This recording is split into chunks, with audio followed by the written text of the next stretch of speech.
Buenas tardes. El día de hoy me permito hacer la sustentación del ACA final de estadística inferencial.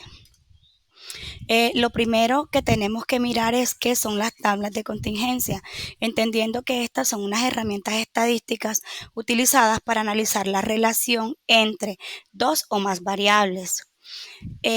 Podemos continuar definitivamente teniendo en cuenta que hay dos características específicas. La primera es organizar los datos en filas y columnas y la segunda es poder mostrar las frecuencias de ocurrencia de combinación de categorías. Por otra parte, tenemos el otro punto que es para qué se usan las tablas de contingencias. Se utilizan para analizar las relaciones entre dos o más variables categóricas y su propósito principal es organizar los datos de una matriz que muestra las frecuencias de las combinaciones posibles de las categorías de las variables involucradas. Es importante aquí tener una visual muy clara y cuál es su uso principal. El primero es el estudio de la relación entre variables. La segunda son las pruebas de independencia.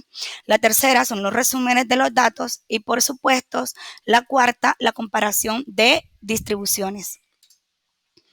Como tercero, podemos revisar cómo se construye una tabla de contingencia. Aquí pues yo tengo enumerada como los posibles pasos para poder construir una tabla de contingencia.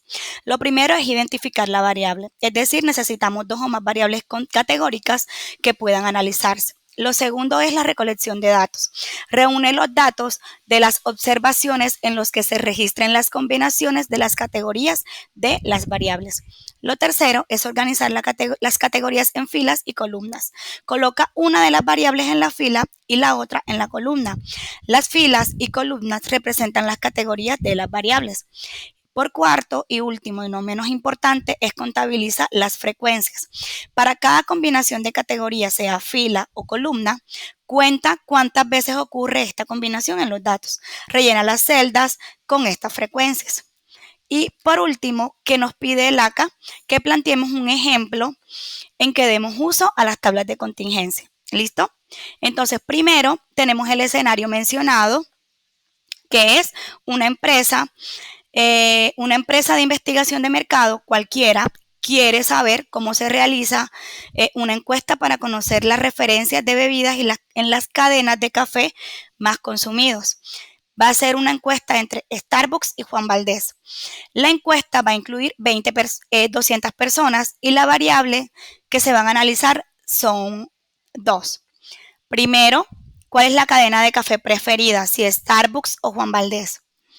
Y dos, ¿qué tipo de bebida es la preferida? Si el café o el té. ¿Listo? Entonces, lo primero que tenemos que hacer, como ya lo mencioné en el punto pasado, es la recolección de datos. Entonces, en este caso, se recopilan las respuestas de 200 personas. Puede ser de un centro comercial o de un lugar pues, donde puedan estar ubicadas estas dos marcas, como para que el análisis sea más profundo. Y los resultados fueron los siguientes. 50 personas prefieren Starbucks y el café de Starbucks.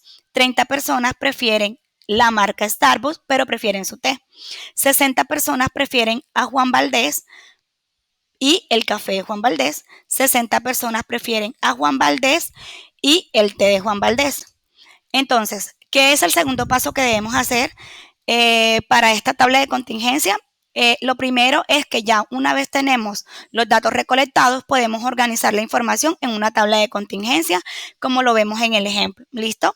Entonces, pues ya se hicieron las columnas y las filas y vamos a interpretar la tabla que tenemos. Entonces, ¿qué podemos interpretar de esta tabla de contingencia?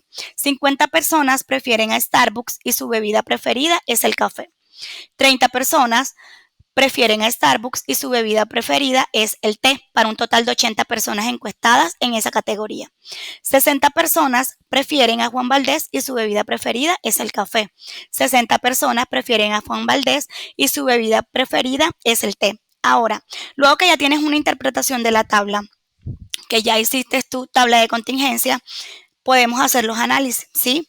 Entonces, el análisis va a incluir, digamos que, varios factores importantes. El primero es la distribución de la frecuencia, ¿sí? Entonces, aquí podemos interpretar que la mayoría de los encuestados prefieren a Juan Valdez. ¿Por qué? Porque 120 personas frente a 80 de Starbucks equivale a que más personas prefieren a Juan Valdez. La otra definitivamente interpretación que podemos hacer de distribución de preferencia es en cuanto al tipo de bebida, ¿sí? Aquí podemos darnos cuenta que más personas toman café, es decir, 50 personas en Starbucks y 60 personas en Juan Valdez. Esto quiere decir que 110 personas en comparación con el té, que fueron 90, prefieren tomar café. ¿Listo?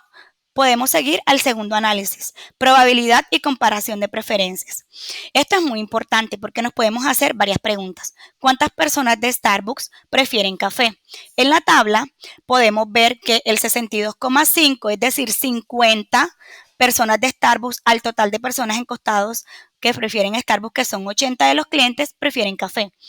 Y por el contrario nos podemos hacer otra pregunta. ¿Cuántas personas de Juan Valdez prefieren café? Aquí sí está muy equilibrado y es que 50 personas decidieron que 50 toman café y 50 toman té. Es decir, que prefieren más el café teniendo en cuenta que fueron 120 los encuestados. ¿Listo? Entonces, como conclusión, podemos decir que este tipo de análisis usado en una tabla de contingencia nos ayuda a visualizar las preferencias de los consumidores, ¿sí? A la hora de ellos, cómo comprar, cómo varían según la cadena de café que ellos prefieran o realizar estas pruebas estadísticas que podrían darnos una visual acerca de los productos sobre las relaciones entre variables. En este caso, la preferencia de una bebida y de una cadena de café. Muchas gracias.